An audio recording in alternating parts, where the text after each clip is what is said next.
students dedicated their time to earn those hours, and we have record of them. They gave up their late arrival days and committed to serve at the nearby elementary school in building bridges of promoting bilingual literacy. What happened this past Saturday is unacceptable, and it's not the first time. I saw it last year, but I took action this year and all the necessary steps for my honor students to have that stole during graduation and got approval on April 25th. This is humiliation and racism in its greatest at all, and I demand TIA to do a full investigation on the district on the lack of representation of Latinos and how bilingual students and families are being serviced in this district. The lack of providing Spanish newsletters or any school information in Spanish to parents. The Humble population is 53% Hispanic. Of that, 40% serves as the student population in the school. More Hispanic students graduate in our school system. Results were pulled from the TARP-TIA website and from last year's TARP-TIA website. And with the population increase this year through the district, it's evidence enough the Latino population increased as well. We are no longer the minority, but the majority, and our students deserve an equal and fair education and treatment. It is important that Humble ISD graduation policy be changed to reflect cultural diversity and awareness. Don't embrace Hispanic with just our food and our drinks, but also our language and our identity. Thank you. I'm going to ask one of the students to say a few words.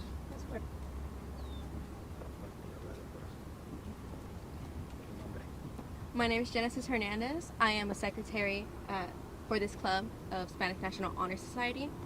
This is absolutely devastating that we have to go through this because we have already gone through this last year and last graduation.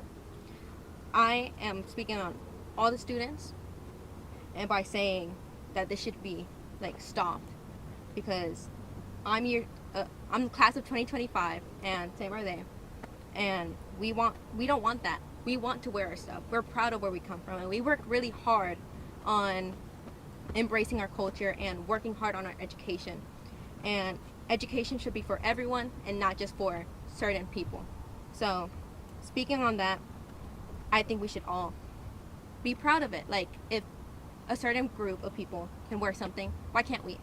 So Thank you. Thank you.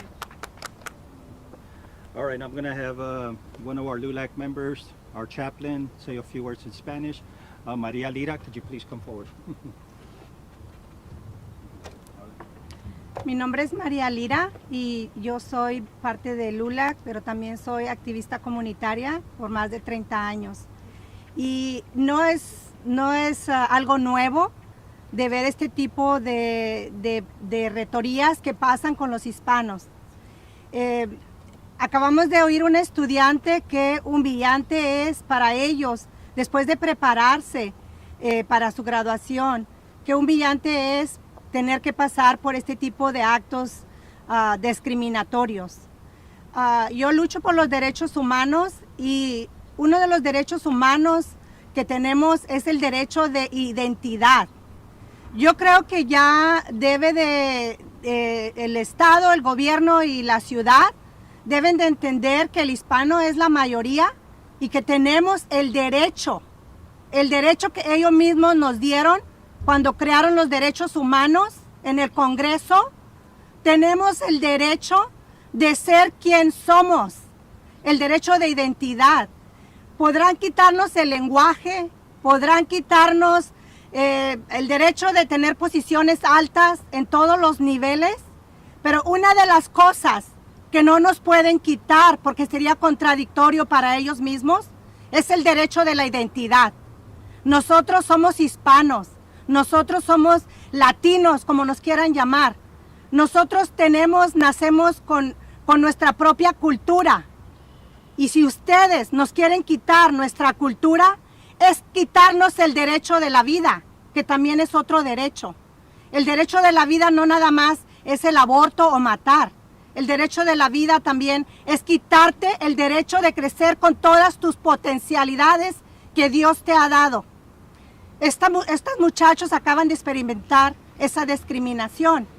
Y nosotros como LULAC le exigimos que las personas que estuvieron envueltas para quitar esta identidad, esta cultura que tienen estos jóvenes, tienen que ser removidos, así como remueven otros derechos que ustedes mismos inventan para salir con lo que ustedes quieren lograr. Nosotros también tenemos ese derecho y necesitamos que ustedes nos tomen en cuenta, si no quieren a nosotros los adultos, pero esta es la generación. Si ustedes no le dan el derecho de identidad, el mismo ciudad de Houston se cae, el sistema se va a caer, porque le están quitando el derecho a estos niños de educarse con toda la potencialidad de ser latinos. Son latinos y eso no lo pueden cambiar porque el color y el lenguaje lo traemos en el corazón. Gracias.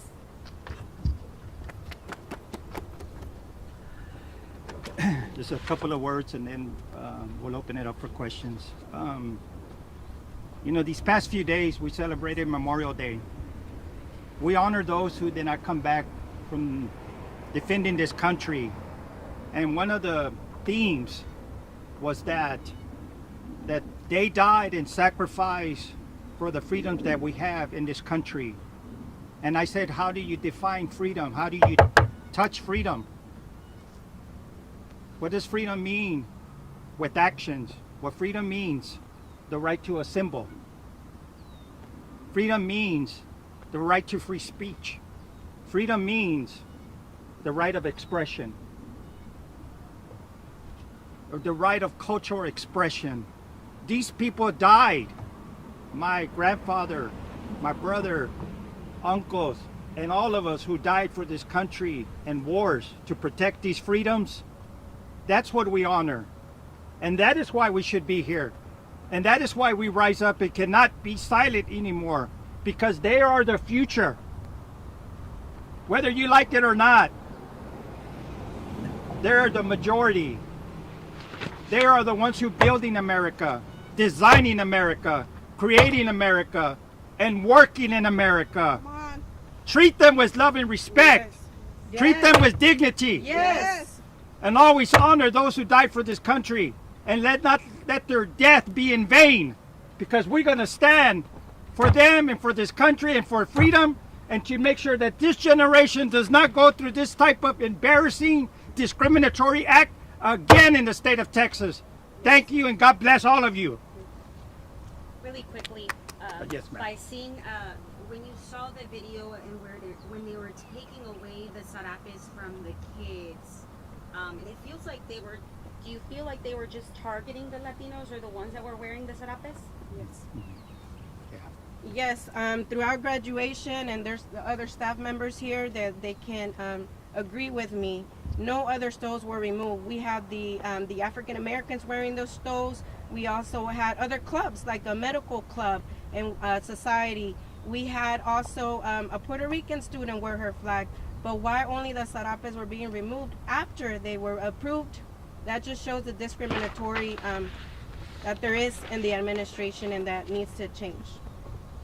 Yes, absolutely. You can all witness the selective discrimination as to why they were singled out. Why didn't anyone else get their sash removed? It was a deliberate and conscious decision from adults who are educated and professional. That is what is appalling in this day and age in the year 2023. The school district said that it was a mistake. They apologized and that they're offering pictures. Do you guys think that's enough? No. Do you think there's enough for them? No, that's No, taking it's away not. a moment that the kids have. So no, it's a special moment, and it's a one-in-a-lifetime opportunity for them.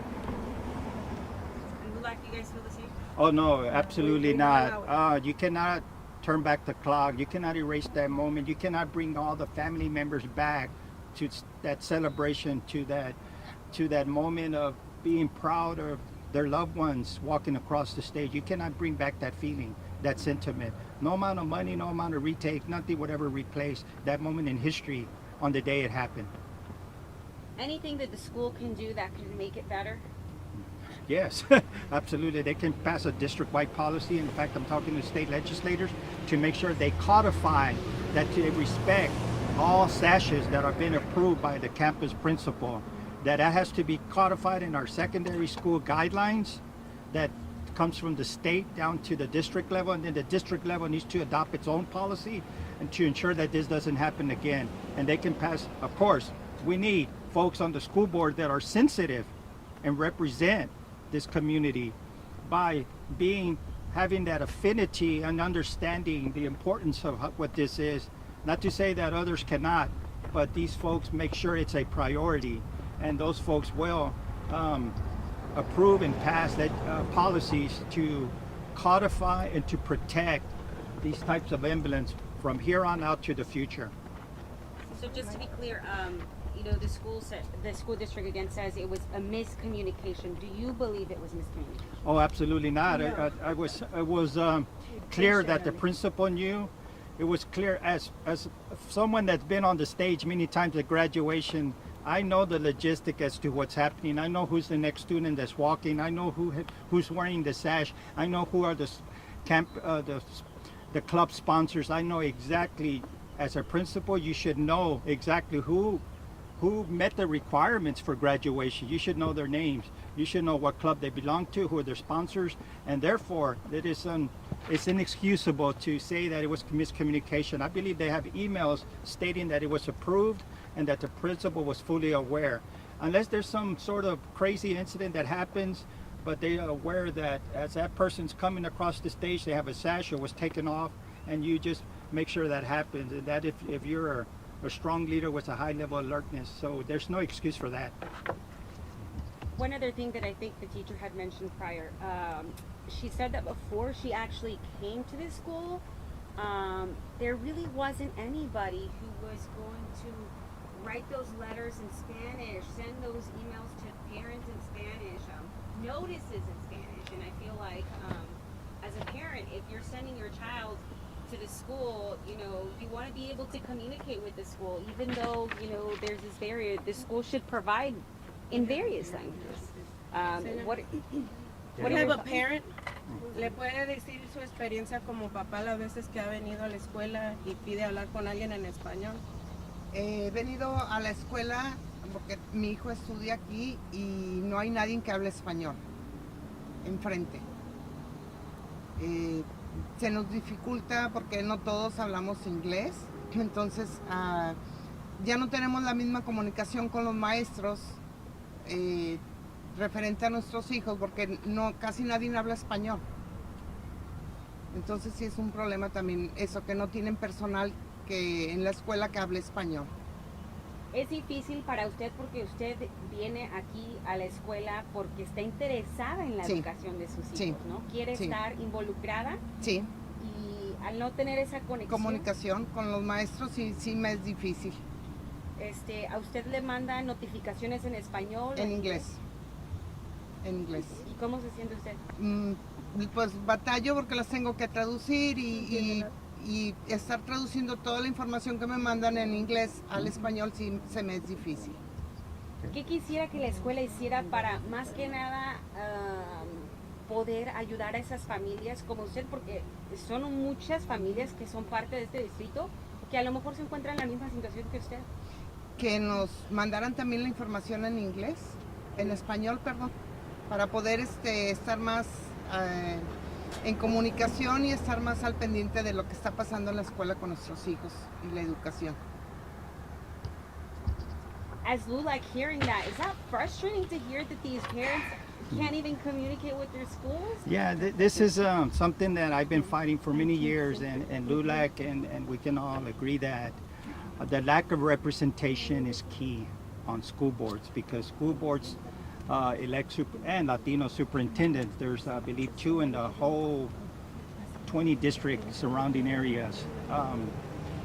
When you have folks that look like us and understand our culture and our leaders, and they don't just sit on the sidelines and really understand the policies, they will make these issues a priority, to have bilingual resources, to have literature in bilingual and English and Spanish or Vietnamese, and to have messages that are on the call-outs in English and Spanish, to have graduation ceremonies in English and Spanish. There's just so much, but without, only 16% of the teachers are Hispanic, yet 51% of the students are Hispanic. So there's a huge gap in terms of equity and hiring more Latinos or Hispanics on all the school districts in the surrounding area. Without Latinos feeling welcome and embraced in these school districts, they're going to continue to go to other schools. As we know, enrollment is dropping, and we know teachers are leaving their profession because they don't feel welcome. They don't feel embraced. They don't feel that they're being valued and honored. So this goes to the superintendents. The superintendent hires the administration. The administration implements the policies, and the director of communication needs to be someone that's very capable, proficient, and is a leader to ask for resources to be bilingual.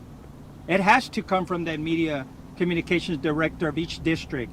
And if it's not Hispanic or Latino or Latina, then that message never reaches the superintendent, never reaches the board members. So therefore, we will continue with this only English monolingual communication to a community that's bilingual. So we need to continue to raise this concern, and that's a very valid question, and we'll continue to bring it up and go to school boards and ask for more resources that are bilingual. So it's more than just accepting the culture and accepting the sashes. It's also about being able to communicate with these parents, forming them as part of the community. Absolutely. He wants to say, Oh. to answer that question. Oh yeah, I'm sorry, go ahead, Lori. Hi, my name is Laurie Flores. I'm was born in Houston and have always been here. And I really empathize with these children who work so hard the entire semester to be appreciated and recognized the one time that they had this opportunity to share their success throughout for the whole semester. And I just think it's appalling that it was denied from them. And I work with this group of people, LULAC, who work for civil rights of all people. And I'm just really proud that we're here and that the school teachers and the parents and all of the LULAC members that are here to support these young children. And I wish them much success.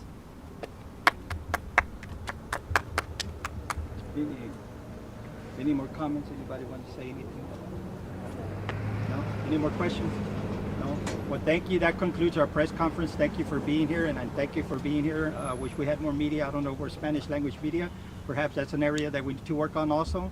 And unfortunately, it's sad and shameful that they're not here representing their own community. And I want to make sure that you catch that and send it to them. You know, it's not the first time that Spanish news are not here when we call them. Yeah. So we're concerned about that too. What's your message to Spanish media? Is to let's walk the talk. If you want us to represent our community, and you want us to always fight for our community, and we stand with our community, then stand with us, and don't just look at very other newsworthy items like killings and violence and all that. This is meaningful. This is life. This is our community, and let's just not focus on the violence that you want to report for your ratings, but let's focus on the families. Let's focus on the people. Let's focus on the future. Y los que hablan español deben de estar aquí orgullosamente defendiendo y enseñando este mensaje a todo el pueblo hispano, que ya es la mayoría en esta área. Desfortunadamente no están aquí y nos duele el alma, pero siempre nos exigen que estemos allí con la comunidad, pero ustedes también deben de estar con nosotros. Muchas gracias. Que hagan su trabajo.